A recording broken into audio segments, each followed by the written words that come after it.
The following is a production of DallasCowboys.com and the Dallas Cowboys Football Club. How about them Cowboys? Yeah, go Cowboys! This is Mick Shots. Streaming live on DallasCowboys.com and the official Dallas Cowboys app. Now, here are Bill Jones, Everson Walls, and Mickey Spagnola.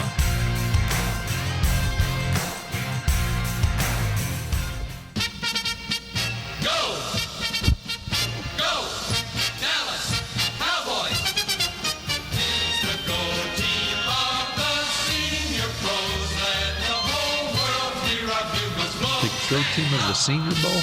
That's what it sounded like. I'm just tired. I used to know all the words.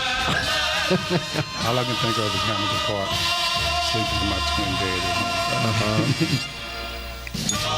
Ah, yes, here it is. It's time to get fired up for some Cowboy football once again. We didn't get the Cowboys Stampede to start the week, but by golly, we're going to close the week with the Cowboys Stampede with the idea we're going to start next week with it because the Cowboys take on the Falcons on Sunday at noon. And it looks like college football Friday here. You got your Mizzou on, you got your Grambling on, and I didn't get the memo. Both of those kind of suck this year. Yeah, but ooh, something's wrong with my. You got it? Oh, you all right? I'm good. Yeah. Okay. I'm getting like a reverb here. Oh, okay. Yeah, I'm good over here. Yeah, we're good. We're good here. We'll carry on, and you get things worked out over there here inside the SWBC podcast studio at the Star in Frisco.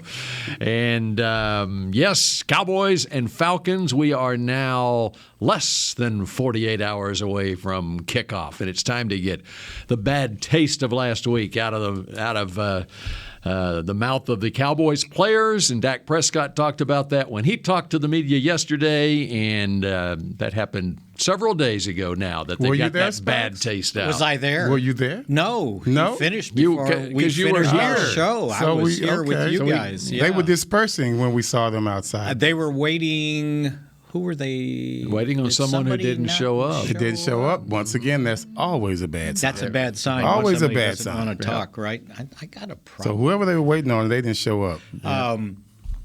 Yeah. You can take headsets off if that's bothering you. I think I'm going to, yes, by the way. Feel free. And hey, maybe, before you go, can we get the words to that song, maybe? Get the words? I can print them out for you. Because I looked it up to make sure what we were playing, I had the right name for it. Okay. And there were several that tried to come up as the Dallas Cowboys fight song, and they were other than the Stampede. You got to put the Cowboys Stampede. Yeah, absolutely. So when you say others, what did they have? Were they? Oh, I don't remember. Altered or just their own rendition? Yeah, somebody wrote it themselves. You know. So different and by the platforms. way, just because our teams are struggling doesn't mean we give up on them. Oh, come on, Isn't man. that That's a why lesson they're to our the Cowboy teams. fans? Just because the That's Cowboys right. lose one, you don't give up on them, right? And it's so funny. People talk about the how viral and unnecessarily hopeful our fans are. You know who's the New York Knicks? Oh yeah, their fans when you were are in New York? amazingly dedicated. I mean, you win one game, we're going to the Super Bowl. Right. This is it. We're turning it around. Win the title. Right? They are even more optimistic than we are. Yeah. So to pick up on Bill's enthusiasm for the show today, Mike McCarthy was trying to make sure, as he said in his press conference today, that they didn't change their personality or culture just because of a loss. That the enthusiasm for this and energy this team has to maintain, and you can't sit here after one loss and get tight, right? And so he evidently when he was at Green Bay, he developed this little deal. The segment is called Brotherhood, and Friday he did it this morning. He brings in some sort of, and I don't know, he said it was a bingo machine. So I don't know if it was one that you spin with all the numbers in it or it had the little balls that pop up or around. But he said every once in a while I feel the need to do this, and he calls it Brotherhood. And so they put everybody's name and number on one of the balls, and they spin it. And whosever name or number comes up, you have the privilege to come and talk to the team in front of the room. And so he said they had 4 guys come up today. I like how he words it, the privilege. The privilege, he called it. Not the So would you want to be one of the guys that came up that had Hell this number yes, called? that would be great. Would you, Everson? Yeah. Oh, Everson would. I might be a little too honest for Yeah. Hey guys, I mean, even though you guys suck, I mean, I still love you guys. I think what the message, you know how they keep talking about being neutral, and I think the message is, not fire and brimstone, but to say, hey, let's go. Let's get back to doing what we do and not panic just because you lost a game. So pull back the curtain and tell us who talked to the team today. He did not reveal that. Yeah. He didn't? No. Well, you know what? I tell you, I wouldn't be where I am today, which is, I don't know what it is, but as far as really just being comfortable around people and things of that nature, if I wasn't challenged to do so by someone, they showed me not just the advantage of it, but the need. And so, you learn from someone, you pass that on. So, you have to be pushed sometimes, not maybe greatness, sometimes just normalcy. Yeah.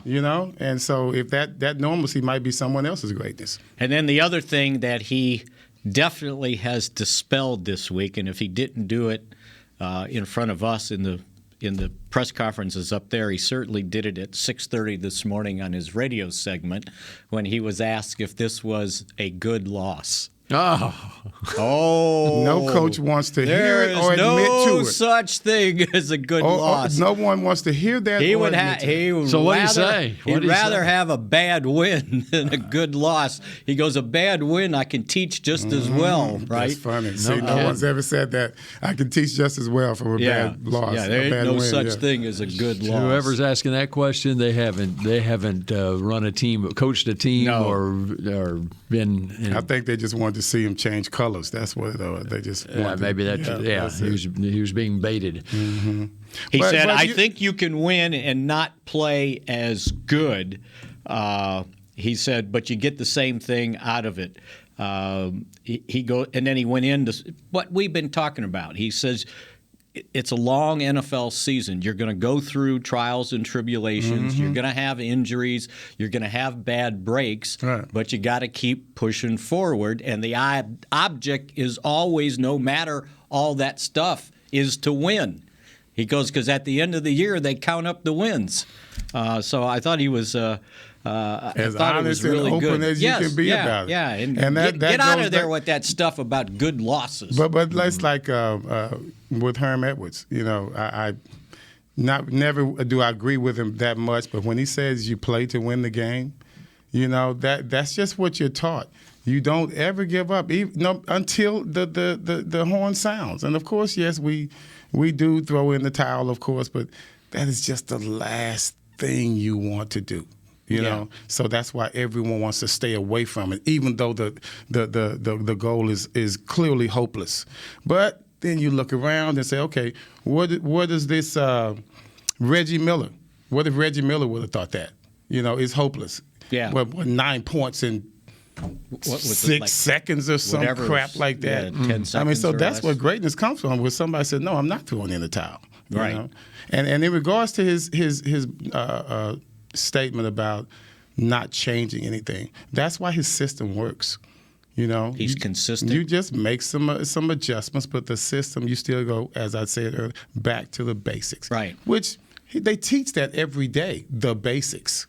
Everything they teach is basic. Of course, they prepare for other teams, but the basics is still a part of what they teach every day. They never get away from that. And it's like, and you have success, and we talked about it all week. At some point, you're going to lose one, right? You think the Ravens are jumping out of the plane last night? What is going on with this week, man? Is it? Well, this would be part of next week, right? This is really the beginning of next week. Oh man! But go figure that out. I called it though. I called it. I don't know who I was talking to. I said, man, watch this. Because everyone was just like, why are we even playing this game? And they were talking about all these superlatives. And it's so funny to just see how they jump ship in less than 24 hours. I mean, go figure. Gosh, where did I write it down? Oh, here it is. So they point out superlatives until they lose. Baltimore, and then they all of a sudden start noticing inconsistency. In the last 9 games against Miami, was 8-1. And in the last 3 games, they outscored the Dolphins 146-16. And they get beat. And you're facing a backup quarterback who gets hurt, and you got to put the starter back in with a fractured middle finger on his throwing hand. And he comes in and leads them. Come on, man. And so go figure, right? This is someone who really NFL. Everyone is written off as well. Yeah. Not just the way he had. I mean, that was supposed to be the best team in the AFC, right? They're going to the Super Bowl. Now they're 6-3. Buffalo was. No. But they lost to Jacksonville. Well, really, they're Titans now. But yeah, now it's the Titans because they went to the Rams and beat the best team in the NFC. Right now, who's riding the wave? NFC is Cardinals. And the Titans are losing. Titans lose to the Saints then on Sunday if they're the team, the flavor of this week. You don't want to be the flavor of the week. Where do they play? Where do they play? They're playing it at Nashville. So, and the Saints, after losing to the Falcons, right? So they're due to win now. You can continue to go. You can go from the Tampa Bay game to last night, and you're looking at 7 major upsets. Yeah, right? Yeah, absolutely. Major upsets. That's crazy. So anyway, just look at last night, right? This stuff happens in this league. That's why you got to go back to what Bill Parcells said when he got here and everybody got excited about, I don't know, one team or the other team that he was coaching here, and he said, check with me after Thanksgiving because after Thanksgiving, generally you are who you are, right? Let's not change anything. And I think he taught this tougher now because they're adding an extra. And added another game, so you might have to check a little later. But generally, Thanksgiving was around a dozen games in, right? Depending on so you would have 4 left. Everyone's settled now. Now you got 6 left. Yeah, right. That's true. Because the season doesn't end until January 9th. That's true. So wait, check me around Christmas Eve. Yeah, yeah. There's still 3 games to go around Christmas, right? And to think, and this is a tangent, but it reminded me in 2003 that still was maybe his greatest coaching year of his career when he got a Cowboy team that had gone 5-11 3 years in a row into the playoffs with Quincy Carter at quarterback, Troy Hambrick at running back, and the leading receiver was fullback Richie Anderson. And they finished 10-6 and went to the playoffs. Every game was a gut check. Yeah. Every game was a gut check. That's crazy. And then after they finally won the 9th game or the 8th game, I forgot, he gave them the speech, no longer are you guys losers, right? And so they finished 10-6. That's very cool. But to say that is very cool. Yeah. No, that is really very cool to finally be able to say that, especially with the culture that was being created as losers. Right. Absolutely. All right, what do we need to know about? What do we when that practice report comes out today? What are we concerned about? I would say when it comes out today. Of course, it's not changing on this end because it wasn't a practice. So today they don't practice, right? So this is an estimation of what's going to happen tomorrow. Basically, with Tyron Smith, he said if he doesn't practice tomorrow, he's not playing, and he hasn't practiced all week. So when did he say that? Today. He said today, yes, that if I don't practice tomorrow. If Tyron doesn't practice on Saturday. What are you reading into this? He's not so he's going to be listed as questionable. Because we don't have that at answer this point, yet. Or doubtful since he hasn't practiced. We don't see doubtful very often. Yeah, we don't. You're right. Yeah. Okay, and then obviously they put Randy Gregory on injured reserve. It was called a multiple week injury. So with Thanksgiving in practice, it was a one-on-one pass rush drill, and it was on his get off. He just pushed off, and he hurt his calf muscle. So when they said it was multiple week injury, I think we deduced from that, okay, multiple's at least 2, right? And if he misses 2 with Thanksgiving 4 days later from the second game, it's 3 for sure. So 3 games on IR, and then you're eligible to come back. So for Randy Gregory, probably the best they could hope for is, the first game in December. And if not, then the next game, which you have 10 days in between the Saints game and the following game. So that one hurts. We can continue talking about that, how they replace him.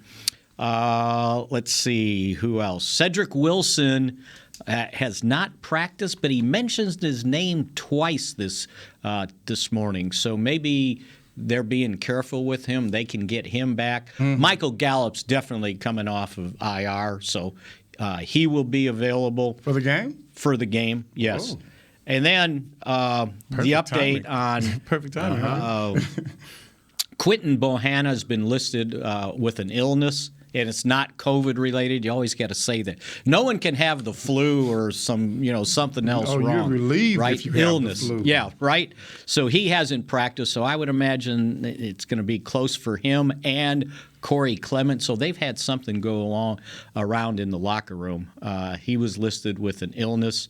And then the rest of the guys have either been moved to full or limited, and limited because Amari Cooper and Ezekiel Elliott, they just don't let them have every snap during practice. So from an injury standpoint, And if you're on COVID reserve, you're not listed on the practice report. You are not. So we Zerline, yeah. And again, you can have an extra call-up because of a COVID replacement. So I think that's what they're doing. I'm sorry, so the Zerline situation again, I'm sorry. He's still on COVID reserve. And we don't get an update until unless he passes things on Saturday, he's out. Which he could. He could. Yeah, it's a possibility. Well, we don't. Like Rodgers, right? Because it's like Rodgers came back on Saturday. Yeah. Because we don't get a report on whether. On Saturday. Because you have to do it within a 24 hours apart from each other? Yes. Okay. And we haven't got a report on if he passes, we would find out on yet, Sunday. So. Otherwise, Liram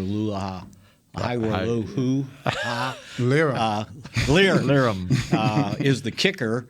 And this occurred to me that not only I think we talked about it yesterday, right? Not only has he not attempted a field goal in the NFL or an extra point, which is basically a field goal, he hasn't kicked off either. And I don't know if... I'm trying to remember in the preseason... He probably did and I can't remember, or at least in training camp, maybe. If he boomed it out of the end zone or not. Yeah. Well, how are we with our punter? Can he do it? The kickoff? I don't think I think he's the emergency guy, but I don't think so. So we'll see. I mean, this guy can kick off. Now, can you kick it through the end zone? Because some guy named Patterson's standing there at the goal line. Isn't this crazy about the timing of all of that? Right? Mm-hmm. Yeah. Man. So maybe if you can't kick it over him, then dribble it down the middle, right? I'm sure you have a kick. Who's that has the defensive back was kicking off? Running back. No, you know who was actually... He was booming it. You know who kicked in training camp was Tyler Biotish. He kicked a field goal. They were doing something. Remember, there's some contest or whatever. Man, he would pull a groin trying to kick off. The kickoff's a little different than an extra point. Right? You need to have extension and power. So consider this. I made this list of guys that potentially would not play in this game or will not play. Randy Gregory, DeMarcus Lawrence, Neville Gallimore, Greg Zerline, Tyron Smith, Cedric Wilson, Quinton Bohanna, Blake Jarwin, Tristan Hill, and Brent Urban, right? Mm-hmm. I said Brett again. That's a pretty long list, and those are a bunch of guys that were projected starters, going into training camp. Well, when you look at it, this also adds up to depth. Right. Now, Tristan Hill has a chance. He has practiced. And they don't have to give an injury report on him, but he has practiced this week. I would love to see him come back and play. And then I don't know about Bohanna. I think Cedric Wilson can get out there. Brett Urban's still on IR, and the rest of the guys are basically on some sort of reserve list right now. So that's a lot of guys you're missing going into this game. I have a report on Brian Anger's kickoff history in the National Football League. Oh, okay. Okay. According to Pro Football Reference. Which I subscribe to. Oh, you do? With the small print? Pro Football Is that the Reference. small print? Reference, not Pro Football. Why do you subscribe to it? Why don't I subscribe to what they say? Oh, okay. I believe it. I believe it. In other words, it has your endorsement. I'm getting it for free for years. No. He acts as if his endorsement really means something. That's right. Yeah. As long as I endorse him. I'm going, man, I've been getting away with it. I'm not paying anything for this. There's more means to subscribe. Eight kickoffs in his career, and his kickoff average 63.1 yards. That's not booming it through the end zone. That's not getting it into the end zone. His most recently, it was 2 kickoffs last year, an average of 63. So does the reference keep track of Canadian football statistics? Oh, well, I'm going to look that up, and we will have more coming up on Mick Shots in just a moment. Chores. Hi, I'm Clint Tillison with... And I'm Jay Novacek, and we're both with... United Ag and Turf, the official tractor provider of the Dallas Cowboys. So, if you need a tractor to bale some hay, a mower to cut some grass, or a gator to get some chores done... Get a John Deere at United Ag and Turf. And then, let's get to work. Hey, Jay, that's my line. Well, not today. Get to work with a John Deere tractor package that's just right for you and your budget. Visit UnitedAgAndTurf.com. Hey, Cowboys fans, ready to spice up your next watch party? Bring Yo Quiero guacamole and be the game day hero. Yo Quiero means I want, and we know you want great, fresh-tasting, ready-to-serve guacamole for your home gating and tailgating events. Made with real avocados and the perfect blend of spices, it will be the star of any party. You can find us at your local Albertsons or Tom Thumb in the deli section.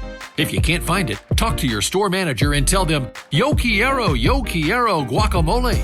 Honey, big news. Gary, are you okay? Oh, I'm not Gary anymore. I'm Jackie Flash. What? See, I want the latest smartphone, but the best deals are only for new customers. So, to get a new customer deal, I changed my name to Jackie Flash. Okay, but the best smartphone deals at AT&T are for everyone, new and existing customers. That's huge. Then guess who's getting a deal? Is it Jackie Flash? Jackie Flash. It's not complicated. At AT&T, our best smartphone deals are for everyone. Restrictions apply. Visit att.com for details.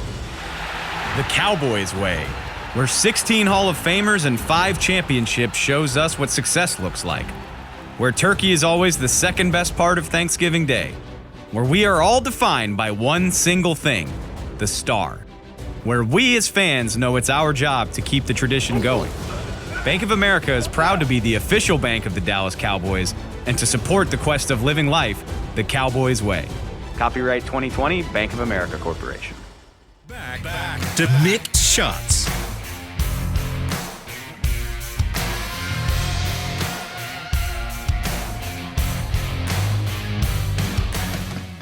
Give the gift of the Cowboys this season with Dallas Cowboys United membership presented by Globe Life. It's the ultimate fan experience for the ultimate Cowboys fan. Memberships start at just $20 and include exclusive fan pack and VIP member experience. 'Tis the season. Visit DallasCowboys.com/United to get yours today. And these headsets got to go. Oh my, still having difficulties. Okay. Fortunately, we hear you loud and clear. Oh, Lord, Same thing he had problems with. Somebody turned on the noise cancelers. There you go. Okay. So you're fine now? Or do we need to stop down for this, or can we continue? You can continue. We just want to let the fans in on what was going on here. Because it kind of went off the rails during the break. You looking for information. He's, all in on the. All right, I'm trying to find. We gave a promise of some Canadian Football League stats on Liram Hairulahu, the Cowboys kicker on Sunday against the Falcons, and on this website there is nothing about kickoffs. 47 out of 55 on field goal attempts in his career, though. He was the most valuable Are they player. all outdoor arenas in Canada? Yeah, I believe so. Whew, boy, and that's kicking in bad weather. Yeah, that's torture. Mm-hmm. Yeah. His longest field goal of his CFL career, 56 yards 2 years ago. And he kicked the winning field goal in the Grey Cup one year. For Toronto in 2017. How long was it? In the snow, wasn't it? 38 yards or something like that. I think it was in the snow. Yeah, it was. Virtually every game's played in the snow there. I figured this thing out, too, by the way. Even in the summertime. So the field is He's still proud of himself. The field is 110 yards long. And then 20 yards for the end zone. Man, that's a lot it's of real 110 yards to score a touchdown. Says the goal lines are 110 yards apart. And then another 20 yards in the end zone on each side. So it's 150 yards of real estate wider, there. Bill. And wider. And how much wider? 65 yards wide opposed to 53. Wow. That's why you can get a quarterback who can run to do damage. NFL is 53? Right? Yeah. What's the... Why 53? Maybe that's how it fit into the old stadiums. Maybe it may have something to do with playing in baseball ballparks and having to convert it to football. And I'm not retro, but it might be that. I'm not sure, but that's interesting. It's something for Mickey to look up over the weekend and why report for us. 53.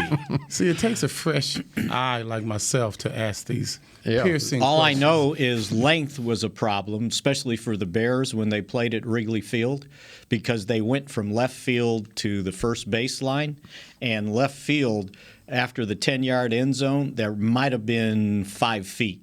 So you better catch the ball at the beginning of the dangerous end zone. Stadiums out Otherwise, there. you're running into the ivy wall where the ivy was dead. You have to think about this. Think about the disadvantage to a defensive back in the CFL. Oh, yeah. Because, of course, they can, no motion, they can charge. Before the ball snaps, they can, full speed, they're running at you. Yeah. And you have a wider field to cover, deeper end zone. They want scoring. Why wouldn't, I don't know, it seemed like it would be automatic to go up to Canada and get some DBs. Because they're used to covering much more territory. Or they can't cover because they got so much territory. But just it's like wearing heavy shoes or ankle bracelets. The ankle weights. You take them off, you're like, whoa, I can jump higher. So if you put them on a smaller field, I did. Yeah. I don't know if they help. I did too. I know they did not help me. You didn't jump. I think you didn't jump higher. No, we damaged our tendons. That's what we did. Yeah. In basketball, what color were your tennis shoes? Your Converse All-Stars? They were green. Okay. Bergner was green. Yeah. MacArthur, we were red. Yeah. And I contended that's why it looked like we couldn't jump. It's because we had red shoes on. Why is that? Why would you think that looks? It had more. We had a lot of Bill Joneses on our team. Oh, yeah. Well, underachievers. That's why we couldn't underachievers. Jump. I'm sorry. Overachievers. Mine were white, by the way. Overachievers. I don't think they That's started. They didn't start colored tennis shoes. Exactly, that's my point. Everybody had white shoes then. You Yeah. didn't even have leather shoes back then, did you? Do you still have your Converse All-Stars from high school? No. I've got mine. I still have mine. There is absolutely no padding on it. Well, here's what happened to me. You might as well play barefoot. Here's what happened to me. I tried to go retro when I made the Cowboys. I went and bought some denim, I guess, Chuck Taylors. Mm-hmm. And now, I'm a raw dude. I could play anything. And I have Chuck Taylors from high. And the Chuck Taylors, they've got nothing. My blisters came up, dude. Blisters all over the place. I went out and played some basketball in them. I'm like, man, I got some old Chucks. I'm going retro. Man, I went out there, came home, and I had blisters all over my feet.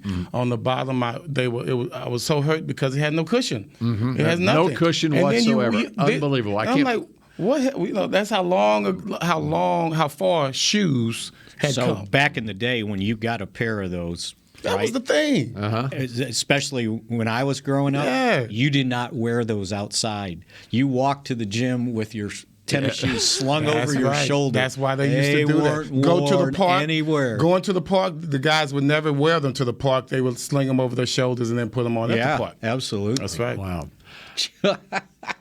Chuck Taylors. Okay. Terrence Steele, is he going to be better this week at left tackle? Did you listen to Terrence? Terrence Steele's getting some help. A little bit, not the whole thing. Not the whole thing? He was talking about how Tyron Smith helps him out, that he's right there with him every step, giving him pointers. But when McCarthy talked about him, he just felt that an extra week of practice on the left side would make a How about huge when he was difference. talking about this is your left and this is your right? Yeah, right. Yeah. All right. How about when the difference You just got to slip that in there, don't you? when you're playing on the left side rather than the right side and how different it is? Did you hear him talking about that? I did not hear that part. Okay, because he talked about that. He said it's like everything's different. Everything's different. That's crazy. And I was thinking, he said it's like right and left-handed. If you're right-handed, it's like right and left-handed. And your steps are different. Well, right? here's another thing I was thinking about it. It would be like a basketball. Just hearing him talk about it, I assume it would be like a basketball player who's only worked on right-handed layups and hasn't worked any on left-handed layups. What do you think of that analogy? And even after I worked on them, I wasn't very good at it. I don't think you were good at writing. So anyway, I'm a little prejudiced on this one because it's not as intricate as making a basket.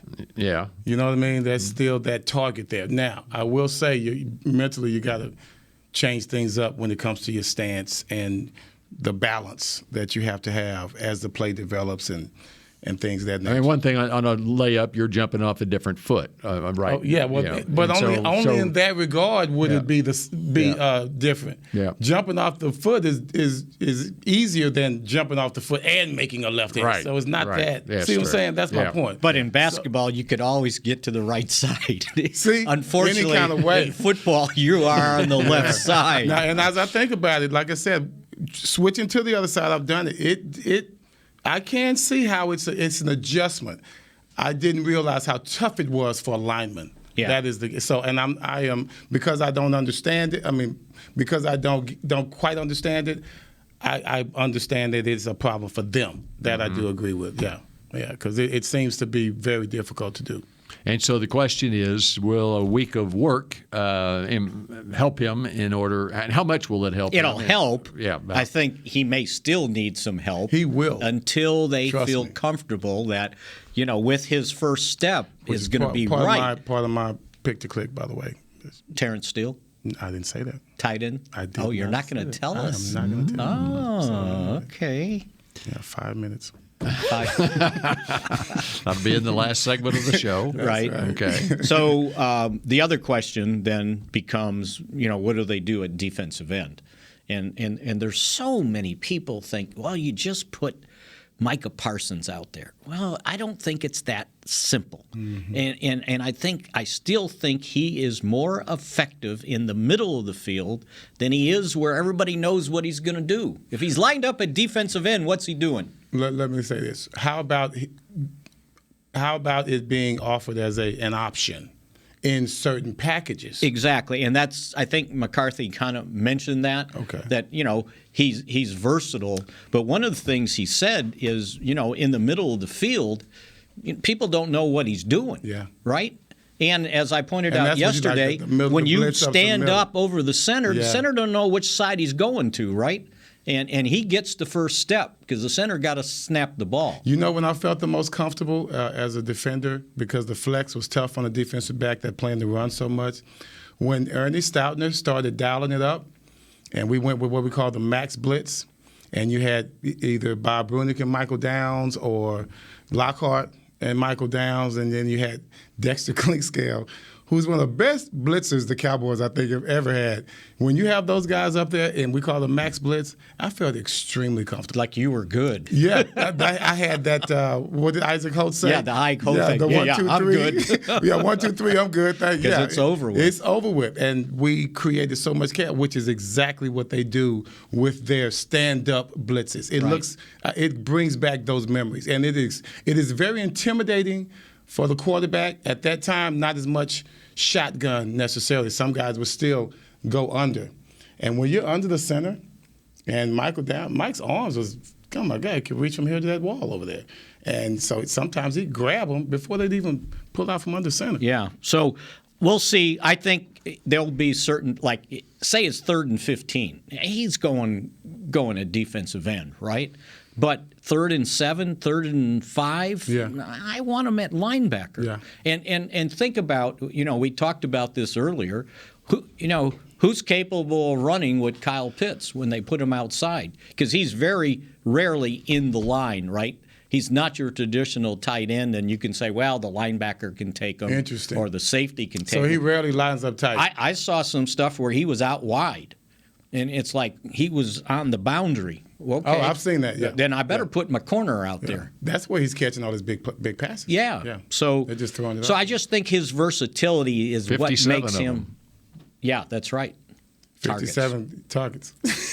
You got that from you where? Just won't give it where'd that information come from? Right here in their release. I thought it was from, what was it? Pro Football Reference. Yeah, no, that's where we cleared it up. No, that's Pro Football Focus. That's why he subscribes to Pro Football Reference. Pro Football Reference, that's one guy in the country who's actually paying money for their services. My goodness. You need a dictionary. That's like paying the guy to do your homework, right? Paying the guy to do your homework.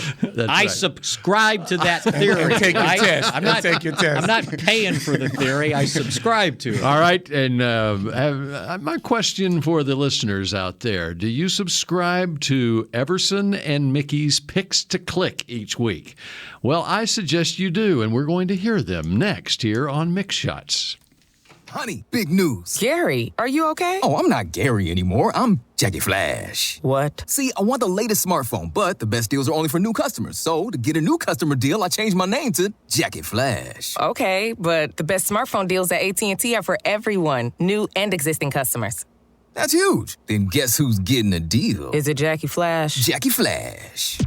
It's not complicated. At AT&T, our best smartphone deals are for everyone. Restrictions apply. Visit att.com for details. Hey, Cowboys fans, ready to spice up your next watch party? Bring Yo Quiero guacamole and be the game day hero. Yo Quiero means I want, and we know you want great, fresh-tasting, ready-to-serve guacamole for your home gating and tailgating events. Made with real avocados and the perfect blend of spices, it will be the star of any party. You can find us at your local Albertsons or Tom Thumb in the deli section. If you can't find it, talk to your store manager and tell them, Yo Quiero guacamole. The Cowboys way, where 16 Hall of Famers and 5 championships shows us what success looks like. Where turkey is always the second best part of Thanksgiving Day. Where we are all defined by one single thing, the star. Where we as fans know it's our job to keep the tradition going. Bank of America is proud to be the official bank of the Dallas Cowboys and to support the quest of living life the Cowboys way. Copyright 2020, Bank of America Corporation. Hi, I'm Clint Tillison with... And I'm Jay Novacek, and we're both with... United Ag and Turf, the official tractor provider of the Dallas Cowboys. So, if you need a tractor to bale some hay, a mower to cut some grass, or a gator to get some chores done... Get a John Deere at United Ag and Turf. And then, let's get to work. Hey, Jay, that's my line. Well, not today. Get to work with a John Deere tractor package that's just right for you and your budget. Visit UnitedAgAndTurf.com. Back to Mixed Shots. Register for Holiday Youth Camps is now open. Don't miss the Dallas Cowboys Football Academy and Dallas Cowboy Cheerleaders Dance Academy camps on December 21st at the Star in Frisco and December 22nd at AT&T Stadium. Space is limited, so register today at dallascowboys.com/united. And this is alumni weekend for the Dallas Cowboy Cheerleaders. Oh, is it? Yes. All right. So while you're out there trying to do your pregame show on the field, they'll probably have 100 or so former cheerleaders out there going through whatever they're going to do at halftime. 60 years of Dallas Cowboys cheerleaders in attendance? If they want to attend, I think. Okay. Yes, absolutely. Dude, the 60th anniversary. Could you imagine if they have the same injuries and stuff like former players have? You know, like knee problems, because that's some athletic stuff that they're doing. Oh, no. Yep. As a matter of fact, the one year when they had the opening ceremony at training camp, and Brad Sham, for some reason, wasn't there, so I did the MC thing for it. And they came out and did their little dance routine. And the next thing I know, after it finished, the one of the girls, disappeared behind whatever blow-up thing they had out there, a helmet. She dislocated her kneecap. Man, I'm telling you, But bro. you know what? She didn't leave until the routine was over. They're tough. Right? They're tough. They are. What people don't understand, and it's a misnomer that they're cheerleaders. They're dancers. They're dancers, and they're athletic. That's why I was saying exactly what I said. They train, they stretch, they get injured. You know, they still have to have coverage.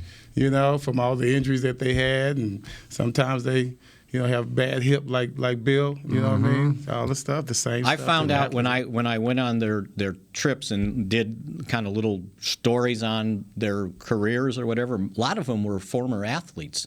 They played volleyball or basketball. And one of them, by the way, who was on Talking Cowboys with us for several years, Sonny Cranfield, she was Miss Texas, but she earned a track scholarship to, it was Arkansas, one of the schools in Arkansas.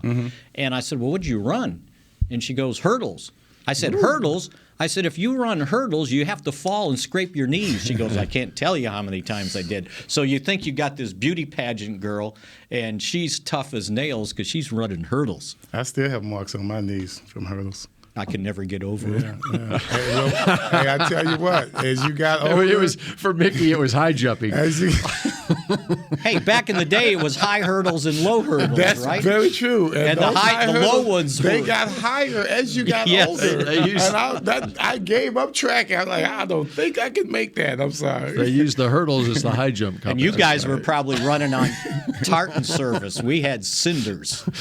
We were cinder. It was like gravel. No, we were cinder. Yeah. We were cinder. Yeah. Okay.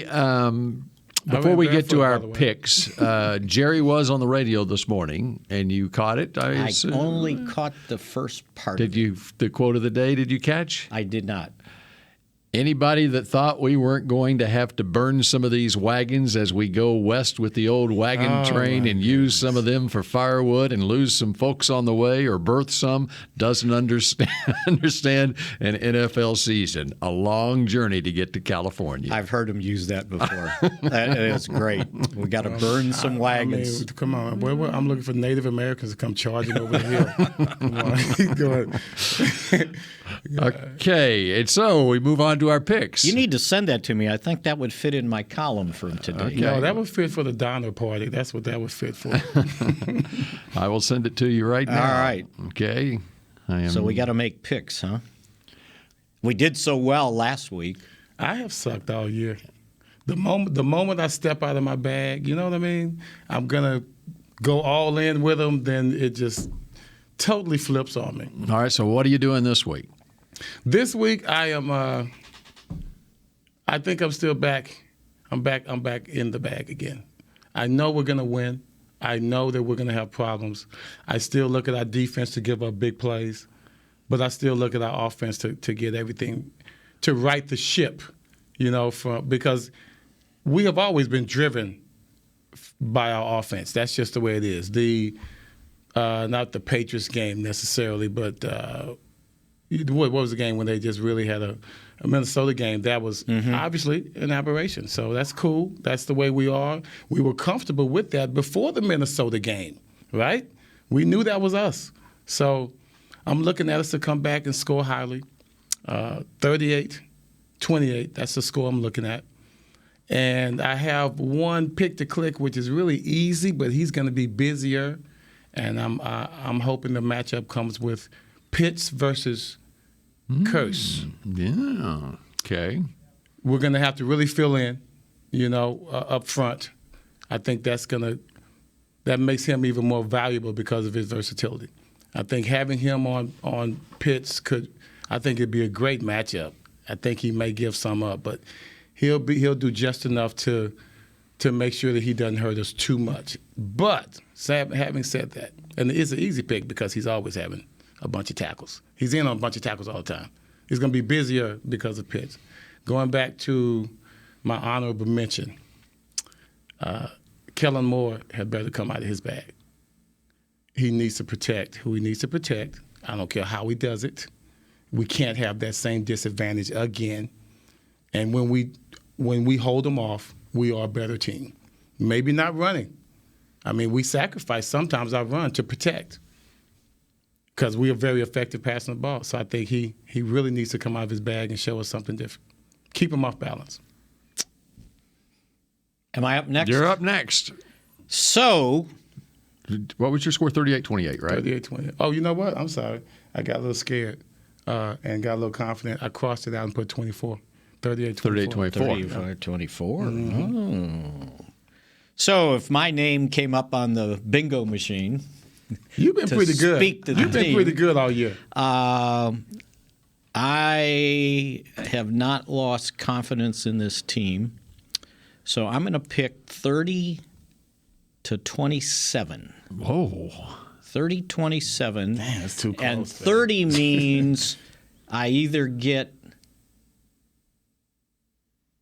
a couple field goals or I get a missed extra point. You would have 3 field goals or a one field goal and a missed extra point. Or you have 4 touchdowns and a safety. Or a safety. Which could happen.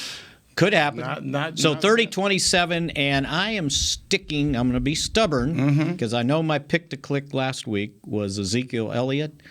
And this team gives up 123 yards a game rushing. So I am sticking with Zeke, that they're going to load up on him and keep that Atlanta defense off their, keep them on their heels, because if not, they're going to try to put an undue pressure on Dak Prescott.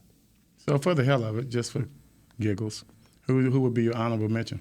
Honorable mention, it's going to be, and this one's too easy, but Micah Parsons.